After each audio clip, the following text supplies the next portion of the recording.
Hello दोस्तों, जय श्री कृष्णा, राधे राधे। तो कहिए कैसे हैं आप सभी लोग। आई होप आप सभी अच्छे होंगे, खुश होंगे, सेहतमंद होंगे। जहां भी होंगे अपना अपनों का अच्छे से ख्याल रख रहे होंगे और रखना भी चाहिए। फाइनली गाइज हमारे अमित भैया के पिताजी का अंतिम संस्कार क्रिया भी संपन्न हो गया और अंतिम संस्कार की क्रिया निभाया है हमारे सबसे छोटे बेटे अमित भैया ने। और अमित भैया की वीडियो देख करके बड़ा तकलीफ हो रहा था। क्योंकि वो बेहोशी की हालत में पड़े हुए थे, बहुत ज्यादा गमगीन स्थिति में थे, किसी से बोल नहीं रहे थे, चाल नहीं रहे थे। तो देख करके बड़ा बुरा लग रहा था। अब मुझे ना दिमाग में सबके एक सवाल आ रहा था और ऑडियंस भी ये परेशान थी कि दीदी ये अमित भैया ने जो है मुखाग्नि क्यों दी। क्योंकि हमारे हिंदू धर्म में जो होता है ना दोस्तों, या तो सबसे बड़ा बच्चा देता है या तो सबसे छोटा बच्चा। लेकिन जो काम उनके बड़े भाई को निभाना चाहिए वो अमित भैया ने क्यों निभाया। आपको पता है गाइस, इसका रीजन मैं बताती हूँ। उससे पहले आपको पता है जितनी भी वीडियो निकल करके जो है वो घाट से आ रही है, उस वीडियो को देख करके बड़े बड़े लोगों का कलेजा फट जाएगा ऐसी स्थिति में देख करके। क्योंकि जब पिताजी जिंदा थे तो इनके पास टाइम नहीं था अपने पिताजी को देने का। लेकिन जब पिताजी चले गए तो इतना बेहोश हो करके गिरने की क्या जरूरत है। जिस टाइम पिताजी की आखिरी वीडियो आई थी गाइस, अच्छे अच्छों का कलेजा चीर देने वाला वो वीडियो था कि कितनी तकलीफ में उनकी जिंदगी चल रही थी, कितना तकलीफ था उनको।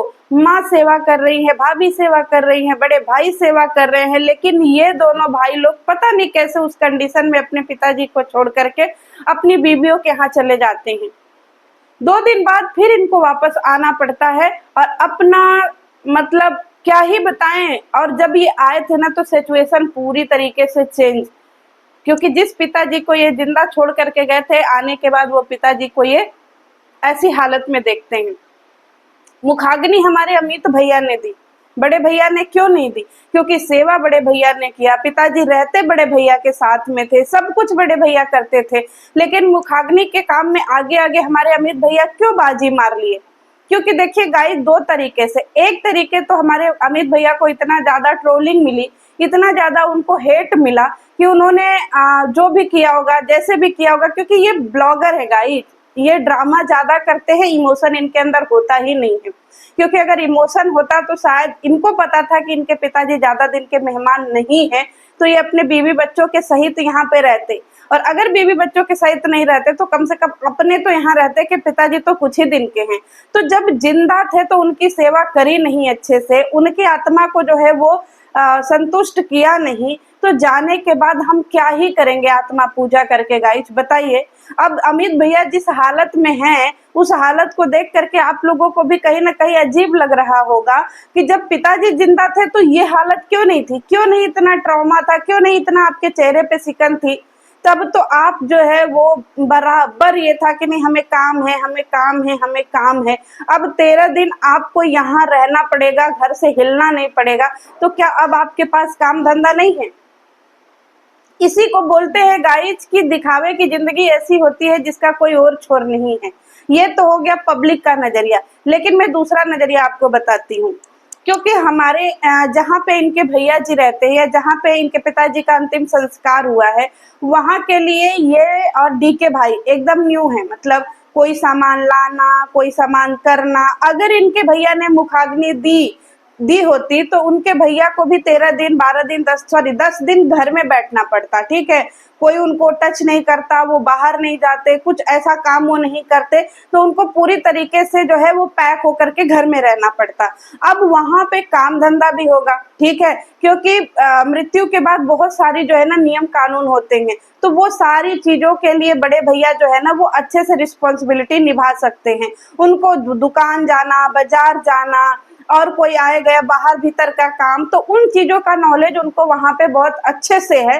तो हमको लगता है कि इस रीजन से भी सारे लोगों ने बोला होगा कि भाई आप घर के बड़े हो, आपको इधर के बारे में ज्यादा नॉलेज है, आपको सारी चीजों के बारे में ज्यादा नॉलेज है, और अगर आप मुखाग्नि दे दोगे तो भाई आप फिर बंध जाओगे, पूरा काम पूरी जिम्मेदारियां निभाएगा कौन?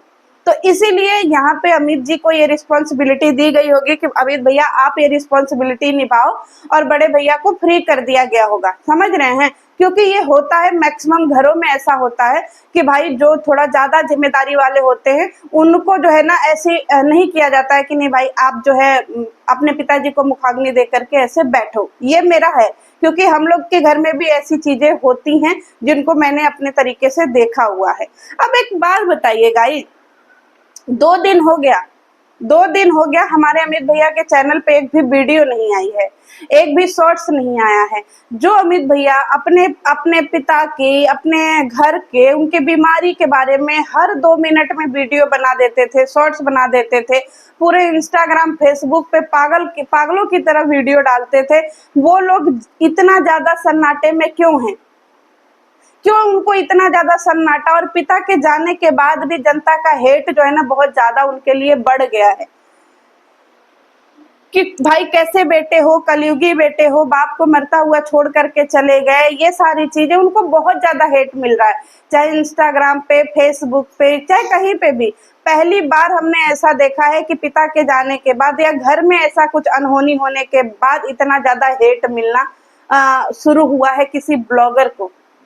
क्योंकि ये जो ब्लॉगर होते हैं ना गाइस, इनके अंदर इमोशन नहीं होता है, और जब इनको कोई एक्टिंग करनी होती है ना भाई, जो घाट पे ये बेहोश हो रहे हैं, गिर रहे हैं, पड़ रहे हैं, इनको 2 लोग पकड़ रहे हैं, उसको देख करके ऐसा लगता है कि ये क्या है। अगर इतना पिताजी से लगाव था, इतना पिताजी से प्यार था, तो भाई इस हालत में पिताजी को छोड़ करके क्यों गए? कैसे आपका कलेजा कर दिया कि हम यहाँ से जाएं? आप काम धंधे को किनारे भी छोड़ सकते थे, और पिताजी के पास लिमिटेड टाइम था। सर से अगर पिता का साया हट जाता है ना, तो इंसान की स्थिति क्या होती है वो तो सबको पता है कि हम चाहे किसी भी एज में हो, लेकिन सर पे माँ पिताजी का साया जो है ना वो बहुत ज्यादा जरूरी है। जो माँ इनसे गले लिपट लिपट करके रो रही थी, दुखी थी, परेशान थी, बेचैन थी, उन माता जी को इनकी याद नहीं आई कि भाई हमारी मम्मी का क्या हालत है? आज ये उस घर में गए हैं, इस कंडीशन में है, उन्होंने 13-14 दिन का टाइम निकाला है। भाई कैसे निकाला है? इसी के लिए तो पब्लिक इनको बोल रही थी कि पिताजी का आखिरी टाइम चल रहा है, कम से कम उनको आखिरी विदाई तो बड़े खुशी खुशी दो, ताकि वो प्रसन्न मन से इस दुनिया से जा सके। अब आत्मा की पूजा करवा करके क्या फायदा गाई? जो 4 दिन पहले उनकी आत्मा को जो ठेस लगा, जो उनकी आत्मा बेचैन हुई, जो उनका मन दुखी हुआ, जो वो तड़प रहे थे, वो तड़पन कहीं जाएगा? बताइए ना। हम कह रहे हैं जिंदा आदमी को हम प्यार कर नहीं पाए, और फिर उनके मरने के बाद अगर हम ऐसे उनकी क्रियाकर्म करें तो हंसी नहीं आता है? हालांकि देख करके सिचुएशन बहुत अजीब लगता है कि जीते जी पानी पिलाया नहीं, फिर मुर्दे को पानी पिला के क्या फायदा। तो जिस समय पिताजी तड़प रहे थे, उनकी आंखों में आंसू था, वो अपने अगल बगल अपने परिवार बच्चों को देखना चाहते थे, उस टाइम पे इन लोगों को अपने कैमरा से फुर्सत ही नहीं था। मतलब सोच लीजिए भाई कि हम किस समाज में जी रहे हैं, और ऐसे ऐसे लोग हमारे यूट्यूब पे इन्फ्लुएंसर हैं जो इन्फ्लुएंस कर रहे हैं।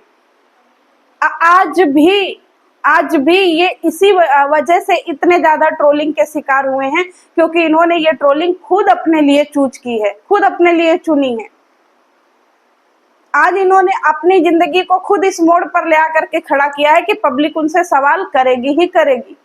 आखिर ऐसे 2 दिन क्या मजबूरी थी? गृह प्रवेश की पूजा इतनी ज्यादा मतलब जरूरी थी कि आपको जो है अपने पिताजी की आखिरी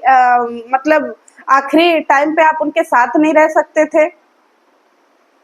अब आप ये जो ड्रामा कर रहे हैं, ये तो मेरे लिए ड्रामा ही है गाइज। हम लोगों ने इतने दिन तक जो वीडियो देखी है उसमें अब ये देख करके ड्रामा ही लग रहा है, क्योंकि पिताजी को काफी दिन से ये बीमारी थी, लेकिन बच्चों को अपने ब्लॉगिंग, अपने वीडियो से कोई फुर्सत ही नहीं। अपनी दुनिया में वो इतने मशगूल हो रहे थे कि भाई उनको माँ बाप से कोई लेना देना ही नहीं।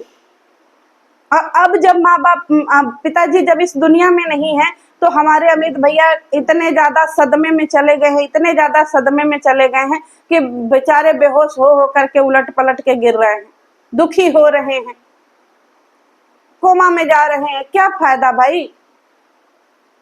तो इसीलिए कहते हैं कि जब कोई चीज हमारे हाथ में हो ना, तभी कर लेना चाहिए, क्योंकि तब पछतावे होत क्या जब चिड़िया चुग गई खेत। तो इनके अंतिम संस्कार की वीडियो देख करके मन जो है ना वो बड़ा दुविधा में है कि हम जिंदा रहते किसी की सेवा तो कर नहीं पाए, मरने के बाद इतना बेहोश क्यों होना भाई? अब कौन सी उनकी आत्मा को शांति मिलेगा? क्योंकि 3 दिन पहले उनका आखिरी वीडियो देखिए, वो कितना तड़प रहे थे। क्या आपको लगता है गाइज कि 2 धूपबत्ती थोड़े से उनको चावल, थोड़े से उनको आटा चढ़ा देने से उनकी आत्मा को शांति मिल जाएगा? जैसे उनकी प्राण निकले हैं, वैसे टाइम पे तो इंसान जो है ना बड़े बड़ों का कलेजा छलनी हो जाता है, लेकिन ये खुद के सगे बेटे थे जो वहां से झोले में अचार भर करके निकल गए। प्रणाम है भैया आपको, प्रणाम है अमित भैया। आपकी स्थिति देख करके तो मेरा हंसने का मन करता है। तो चलिए गाइस, हमने बता दिया कि अमित भैया जो है वो छोटे वाले ने क्यों जो है वो अंतिम संस्कार करा। क्यों? क्योंकि भाई बड़े भाई को बहुत सारी चीजें वहां के बारे में नॉलेज है, दुकान के बारे में, बाजार के बारे में, वहां के चीजों के बारे में, ये सब चीजों के बारे में इतना ज्यादा इनको नहीं पता है। अब जब किसी की मौत होती है ना तो हमें निमंत्रण भी यहाँ वहां देना होता है, बहुत सारी चीजें करनी होती है।